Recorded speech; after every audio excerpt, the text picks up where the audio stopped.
नमस्कार, आप देख रहे 4 PM और मैं हूं आपके साथ आकांक्षा यादव। बिहार की राजनीति में मकर संक्रांति और उसके आसपास होने वाले आयोजनों को हमेशा से ही बेहद अहम माना जाता रहा है। खासतौर पर दही चूड़ा भोज को सिर्फ एक सांस्कृतिक परंपरा नहीं बल्कि बड़े राजनीतिक संकेतों से जोड़कर देखा जाता है। कई बार देखा भी गया है कि इसी दौर में लिए गए फैसले आगे की राजनीति की दिशा तय कर देते हैं। ऐसे ही राजनीतिक माहौल के बीच मुख्यमंत्री नीतीश कुमार की प्रस्तावित समृद्धि यात्रा ने सियासी गलियारों में हलचल तेज कर दी है, क्योंकि इस रैली में निशांत कुमार के शामिल होने की खबरें निकलकर सामने आ रही हैं। दरअसल सीएम नीतीश कुमार की प्रस्तावित समृद्धि यात्रा को लेकर बिहार की राजनीति में चर्चाओं के बाजार गर्म हो गए हैं।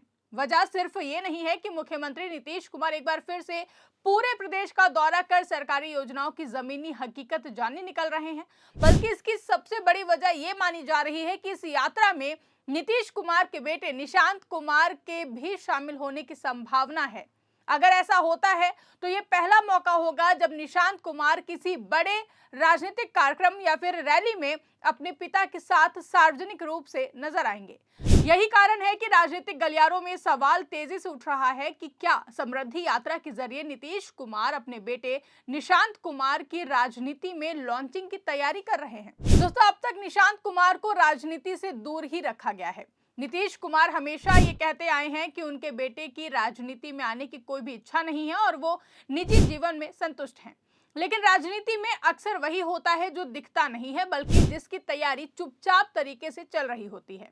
समृद्धि यात्रा के दौरान अगर निशांत कुमार मुख्यमंत्री के साथ मंच साझा करते हैं, लोगों से मिलते हैं और सरकारी कार्यक्रमों में सक्रिय भूमिका निभाते हैं, तो इसे महज पिता के साथ निशांत कुमार का मंच साझा करना नहीं माना जाएगा, बल्कि बिहार की राजनीति में इसे साफ तौर पर एक राजनीतिक संकेत के रूप में देखा जाएगा। आपको बता दें कि समृद्धि यात्रा की शुरुआत पश्चिमी चंपारण के बेतिया से होनी है और इस दौरान मुख्यमंत्री कई जिलों में रैलियां, सभाएं और समीक्षा बैठक करेंगे। इस यात्रा का उद्देश्य सरकारी योजनाओं की समीक्षा, अधिकारियों को दिशा निर्देश देना और जनता से सीधा संवाद बताया जा रहा है। लेकिन राजनीति में ये यात्रा एक छिपा हुआ संदेश भी हो सकता है। अगर निशांत कुमार इस यात्रा में मुख्यमंत्री के साथ लगातार दिखाई देते हैं, तो ये साफ हो जाएगा कि उन्हें धीरे धीरे जनता के सामने लाने की रणनीति बनाई जा रही है। खास बात यह है कि ये यात्रा ऐसे समय में हो रही है जब हाल ही में बिहार के विधानसभा चुनाव हुए हैं और इस बार के चुनाव में बीजेपी जेडीयू से बड़ी पार्टी बनकर उभरी है। ऐसे में जेडीयू के भविष्य को लेकर भी सवाल उठ रहे हैं। देखिए, नीतीश कुमार बिहार की राजनीति के सबसे अनुभवी नेताओं में गिने जाते हैं। उन्होंने दशकों तक सत्ता और विपक्ष दोनों भूमिकाओं को बखूबी निभाया है। ऐसे में ये मानना मुश्किल है कि किसी बड़े फैसले के पीछे कोई रणनीति ना हो। निशांत कुमार की संभावित मौजूदगी को राजनीतिक जानकार सॉफ्ट लॉन्च की तरह देख रहे हैं, जिसमें बिना औपचारिक घोषणा के किसी नेता को जनता के बीच उतारा जाता है। पहले चरण में उन्हें पिता के साथ देखा जाता है, फिर धीरे धीरे उनकी अपनी पहचान बनाई जाती है।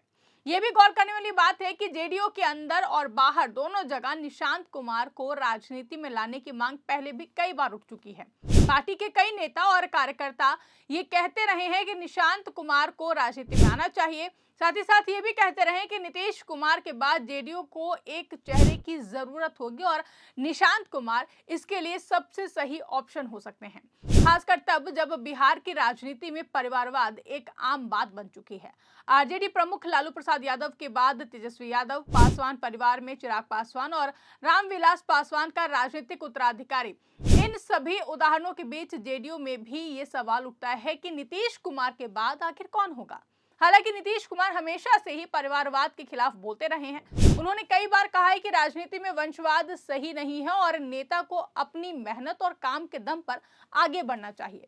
यही वजह है कि अब तक निशांत कुमार को राजनीति से दूर रखा गया है। लेकिन जैसा कि हम सभी जानते हैं कि समय और परिस्थितियां सब कुछ बदलती हैं। जहां पार्टी के सामने संगठन को मजबूत रखने और भविष्य की नेतृत्व योजना तैयार करने की चुनौती है, ऐसे में निशांत कुमार का नाम बार बार सामने आना स्वाभाविक है। वहीं इसे लेकर राजनीतिक विश्लेषकों का मानना है कि अगर निशांत कुमार को अचानक से सक्रिय राजनीति में उतारा जाता है तो ये जोखिम भरा हो सकता है। इसीलिए हो सकता है कि नीतीश कुमार कुमार उन्हें पहले जनता के बीच में धीरे धीरे इंट्रोड्यूस कराना चाहते हो। ऐसे में समृद्धि यात्रा इसके लिए एक सुरक्षित मंच हो सकता है, जहां निशांत कुमार बिना किसी औपचारिक राजनीतिक भूमिका के सिर्फ मुख्यमंत्री के बेटे के रूप में नजर आए। इससे जनता की प्रतिक्रिया भी देखी जा सकेगी और पार्टी के अंदरूनी समीकरणों को भी समझा जा सकेगा, क्योंकि पहले भी कई मौके पर निशांत कुमार को लेकर राजनीतिक चर्चाएं तेज हो चुकी हैं। जब भी नीतीश कुमार की सेहत या फिर भविष्य की राजनीति को लेकर सवाल उठते हैं, तब पार्टी के भीतर से ही आवाज उठती है कि निशांत कुमार को आगे आना चाहिए। कुछ नेताओं ने तो खुले तौर पर यह भी कहा है कि अगर निशांत कुमार राजनीति में आते हैं तो उन्हें पूरा समर्थन मिलेगा। हालांकि खुद निशांत कुमार ने कभी भी खुलकर राजनीति में आने की इच्छा जाहिर नहीं की है और न ही नीतीश कुमार ने इस पर कोई भी संकेत दिया है। हालांकि समृद्धि यात्रा को इस नजरिए से भी देखा जा रहा है कि ये नीतीश कुमार की बड़ी राजनीतिक यात्राओं में से एक हो सकती है।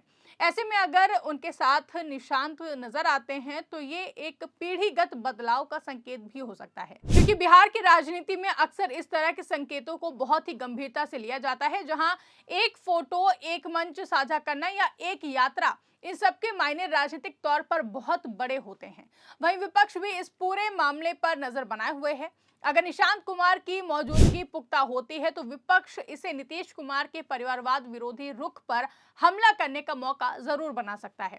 आरजेडी और कांग्रेस पहले ही इस मुद्दे को उठा सकते हैं कि जो नेता सालों से परिवारवाद के खिलाफ बोलते रहे हैं, वही अब अपने बेटे को राजनीति में लाने की तैयारी कर रहे हैं। ये सवाल जनता के बीच भी उठ सकता है। वहीं जेडीयू समर्थकों का एक वर्ग इसे जरूरी कदम मान रहा है। उनका कहना है कि हर पार्टी को भविष्य की योजना बनानी होती है और अगर निशांत कुमार में नेतृत्व की क्षमता है तो उन्हें मौका मिलना चाहिए। जबकि समर्थकों का यह भी तर्क है कि निशांत कुमार अब तक विवादों से दूर रहे हैं और एक साफ छवि के साथ राजनीति में उतर सकते हैं। कुल मिलाकर समृद्धि यात्रा सिर्फ एक सरकारी समीक्षा यात्रा नहीं रह गई है। ये यात्रा अब राजनीतिक संकेतों और संभावनाओं का केंद्र बन चुकी है। अगर निशांत कुमार इस यात्रा में पहली बार किसी रैली या मंच पर नीतीश कुमार के साथ दिखाई देते हैं तो इसे महज संयोग नहीं कहा जाएगा। ये माना जाएगा कि नीतीश कुमार अपने बेटे को राजनीति में उतारने की जमीन तैयार कर रहे हैं, भले ही इसकी औपचारिक घोषणा अभी ना की जाए। आखिर में ये कहना थोड़ा अभी जल्दबाजी होगी कि निशांत कुमार की राजनीति में एंट्री तय है, लेकिन इतना तो साफ है कि समृद्धि यात्रा ने इस बहस को एक नई धार दे दी है। जहां पहली बार अगर निशांत कुमार जनता के बीच अपने पिता के साथ नजर आएंगे तो ये बिहार की राजनीति में एक नए अध्याय की शुरुआत हो सकती है। आने वाले दिनों में ये देखना काफी ज्यादा दिलचस्प होगा कि ये यात्रा सिर्फ विकास और योजनाओं तक सीमित रहती है या फिर से नीतीश कुमार के राजनीतिक उत्तराधिकारी की कहानी भी यहीं से लिखी जाएगी। आपको क्या लगता है, कमेंट करके हमें जरूर बताएं। फिलहाल के लिए इस खबर में बस इतना ही। अगर वीडियो पसंद आई हो तो वीडियो को ज्यादा से ज्यादा लाइक और शेयर करना ना भूलें। चैनल पर नए हो तो चैनल को सब्सक्राइब जरूर कर लें और देखते रहिए 4PM न्यूज नेटवर्क।